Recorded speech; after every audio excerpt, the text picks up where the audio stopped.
Ouais, salut les gens, je vous fais une petite vidéo pour vous montrer comment vous servir de mon application pour pouvoir télécharger des vidéos sur YouTube.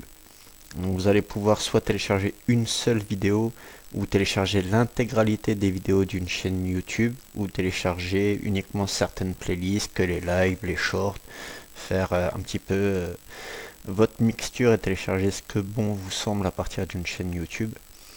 Donc c'est compatible à partir de Windows 10, donc Windows 10, Windows 11. Et étant donné que pour éviter que YouTube considère que vous êtes un bot et qui vous empêche et qui vous bloque les téléchargements, on va utiliser nos cookies.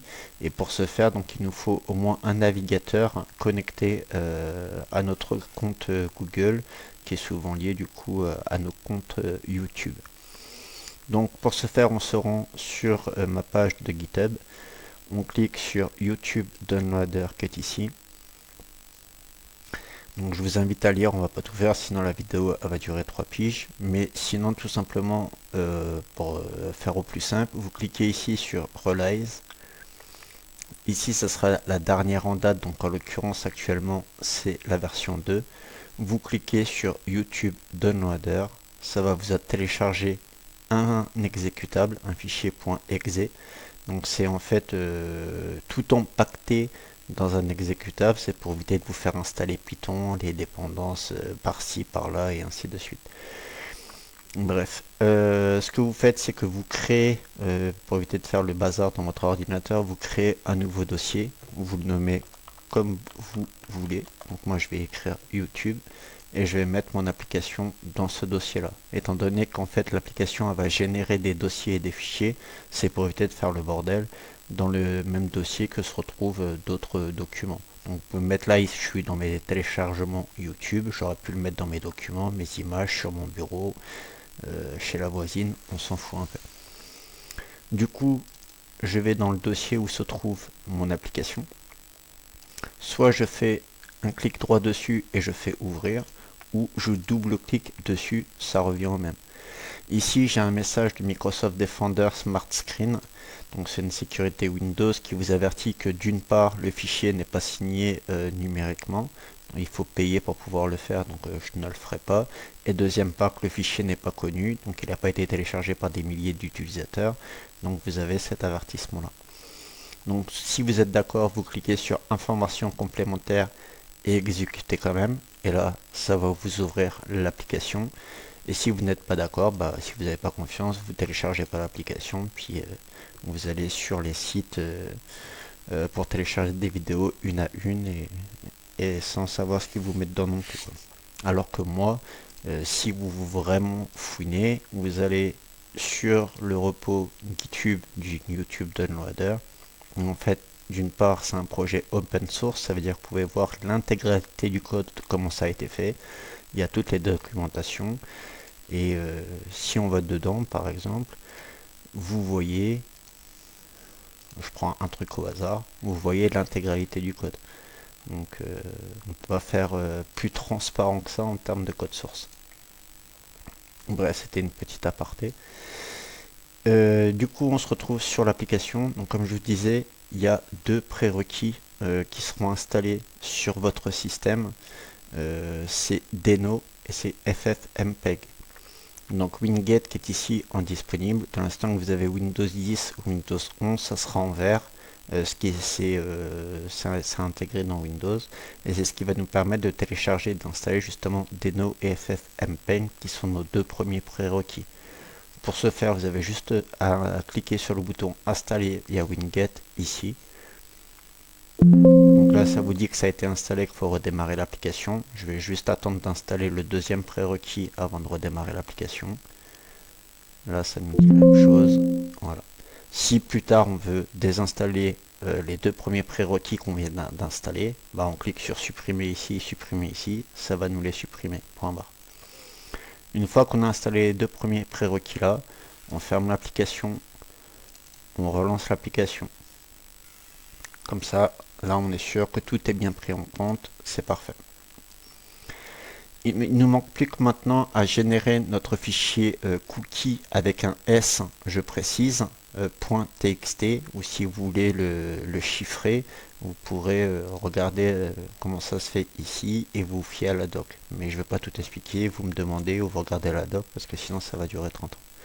Mais pour faire simple, vous cliquez, si vous avez Firefox comme moi, vous cliquez sur importer depuis Firefox. Ça vous a créé un fichier cookie qui est ici, .txt et .bar. Vous n'avez plus qu'à aller sur télécharger. Vous allez sur un de vos meilleurs youtubeurs, soit vous prenez l'URL tout en haut, soit vous prenez juste le nom de la chaîne qui est ici, un clic droit, copier, vous allez dans l'application, vous mettez sur chaîne YouTube, onglet playlist, vous collez, vous faites analyser. Si ça aurait été juste une URL d'une seule vidéo, vous aurez sélectionné ici une vidéo et vous aurez collé ici l'URL de la vidéo. On voit qu'en analysant la chaîne, d'une part que ça nous a retrouvé qu'il a 52 vidéos hors playlist et upload. Et dedans, vous avez les shorts, les directs et chaque nom de playlist en fait. Ici, ça nous a créé un dossier log avec les logs générés par l'application, savoir ce qu'elle a fait, ce qui s'est passé.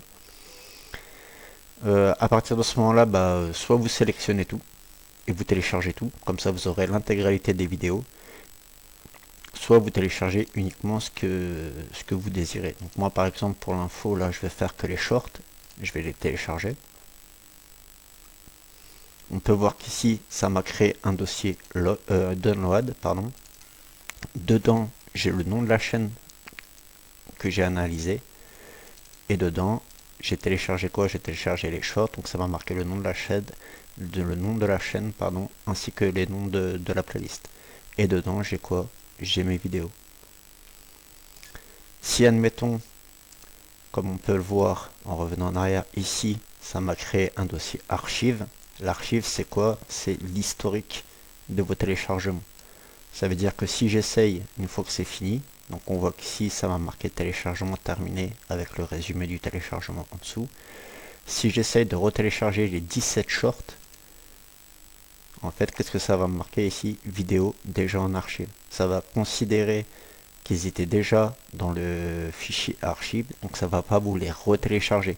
Ça va pas créer des doublons. Ça va pas télécharger 15 fois les mêmes vidéos que vous avez déjà. Donc ça va vous dire, vous avez déjà la vidéo, donc je ne l'ai pas téléchargée, ça sert à rien, grosso modo. Donc voilà. Donc maintenant, si vous voulez passer le logiciel, enfin l'application le thème clair, ça détecte le texte du système par défaut, mais après c'est à vous de choisir.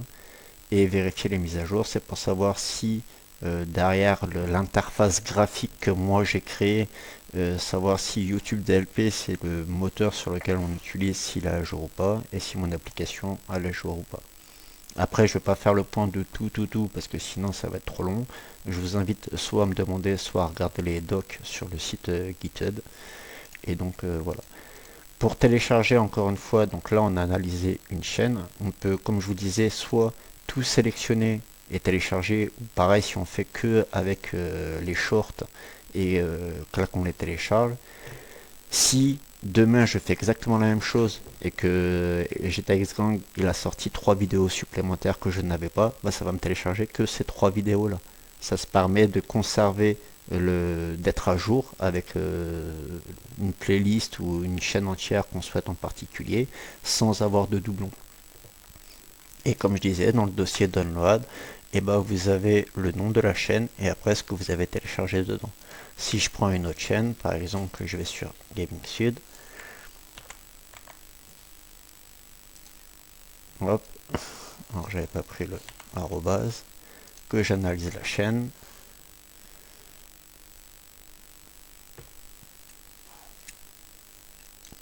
Que je vais sur les shorts. Je vais faire les mêmes, c'est celles qui vont plus vite. Je télécharge. Ici on voit que j'ai pris qu'un seul groupe. Comme on peut voir ici là. Alors dès que ça veut arrêter de télécharger, on va laisser finir de télécharger. En fait ça vous marque le nombre de cases que vous avez coché, ça vous le marque ici, nombre de groupes 1, Et on peut voir ici, ça m'a créé un nouveau dossier, donc le nouveau nom de chaîne sur lequel j'ai téléchargé. Et dedans, j'ai téléchargé les shorts. Si je fais sur une troisième, bah c'est le même principe. Si je vais sur Arso, et que dans mon application ici, hop, je mets lui à la place.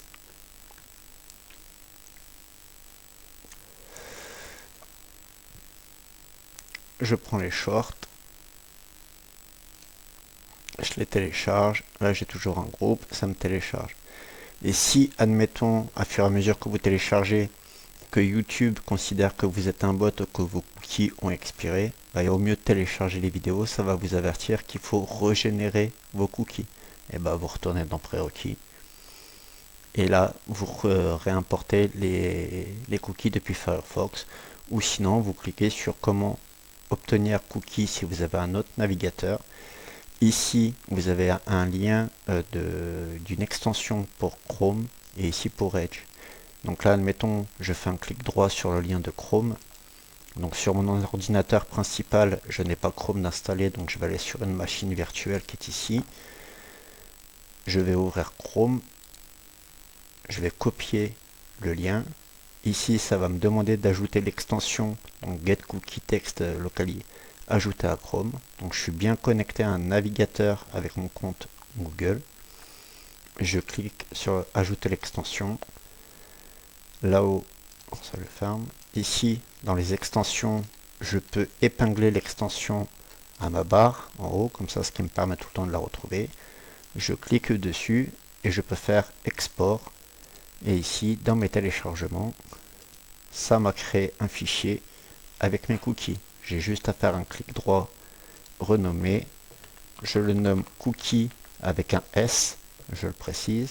Et je mettrai ce fichier-là dans le même dossier que mon application. D'accord?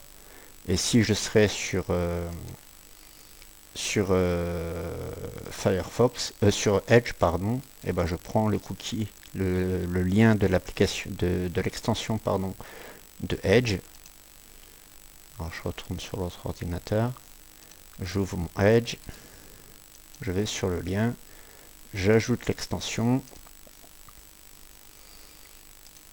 Ici c'est pareil, je peux l'épingler comme ça je sais où aller et je la retrouve, je clique dessus. Alors sur celle-ci il faut faire load cookie d'abord et après save cookie. Et du coup si je reviens dans mes téléchargements, ici j'ai un nouveau nom de fichier qui est apparu, ça c'est ceux de Edge, et ben je prends ce fichier là, on va dire que j'ai pas celui-ci, je prends ce fichier là, je le renomme en cookie, encore une fois avec un S, et je mettrai ce fichier là dans le même dossier que mon application. Voilà. Donc je pense qu'il n'y a pas plus simple, plus automatisé.